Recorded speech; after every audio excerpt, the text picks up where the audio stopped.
नमस्कार दोस्तों, मेरा नाम दीपिका है और मैं आपको सुना रही हूँ डर की अनकही कहानियाँ। आमतौर पर माना जाता है कि ये नकारात्मक शक्ति हमेशा ठंडी, शांत और अंधेरी जगहों पर ही अपना निवास करती हैं और इन सब की सबसे सही जगह है आपके घर का बाथरूम।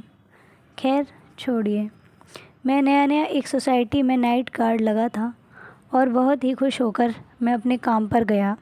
सब कुछ सही था, सोसाइटी भी अच्छी थी और वहाँ के लोगों ने भी मुझे कहा कि रात में कोई आता जाता तो नहीं है, तो तुम आराम से अपनी ड्यूटी करना। मैं भी रिलैक्स था।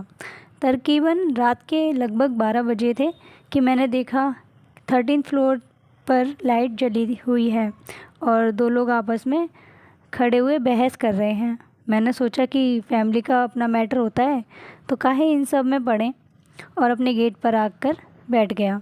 मुझे जहाँ तक याद आता है कि मैंने उनको ऐसे ही तकरीबन 3 बजे तक लड़ते देखा होगा।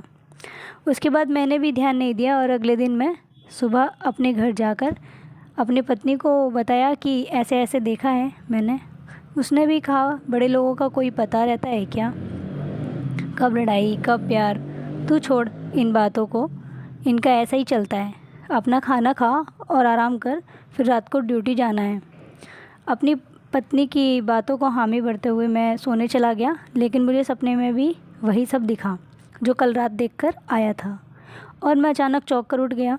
मेरी पत्नी ने भी मेरे सर पे हाथ फिराते हुए कहा, कल तुमने नया काम शुरू किया है और नाइट ड्यूटी की आदत नहीं है, इसीलिए तुम्हें ऐसा लग रहा है।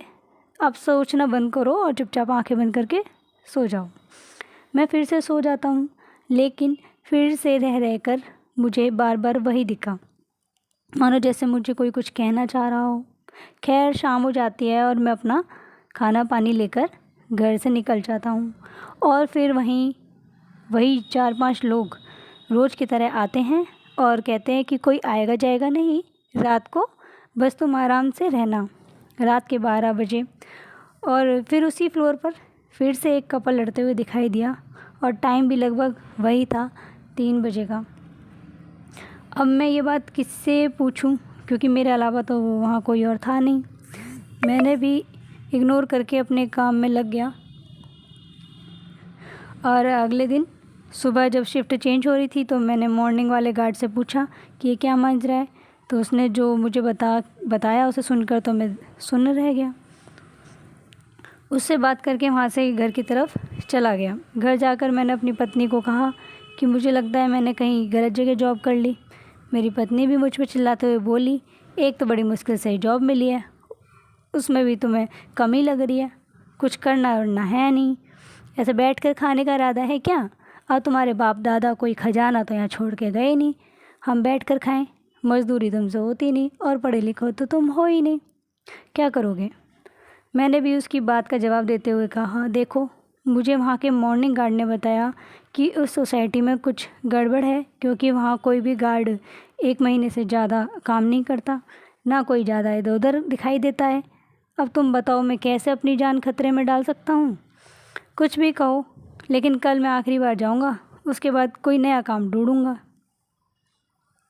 उस दिन पूरे दिन मैं सही से सो नहीं सका और करवटें ले लेकर अपना टाइम काटता रहा। अब शाम का समय हो गया था और मेरी पत्नी काम से वापस नहीं आई थी, तो मैं घर का बंद करके दरवाज़ा बाहर निकल गया। वैसे ही मेरा रास्ता बिल्ली ने काट दिया। मैंने भी उसे इग्नोर करते हुए अपने काम पे पहुंच गया। हमेशा की तरह 4-5 लोग आए और मुझे समझाते हुए जाने लगे कि मैंने पीछे से उनको आवाज़ लगाई, लेकिन उन्होंने पीछे मुड़कर नहीं देखा और बिना कुछ बोले चले गए। अब रात के ठीक 12 बजे थे और फिर वही ड्रामा स्टार्ट हो गया था, लेकिन इस बार हाथापाई हुई और मुझे वहाँ से एक औरत के चिल्लाने की आवाज़ भी आई। पहले तो मैंने अनदेखा कर दिया, लेकिन धीरे धीरे वो आवाज़ें और तेज़ होने लग गई।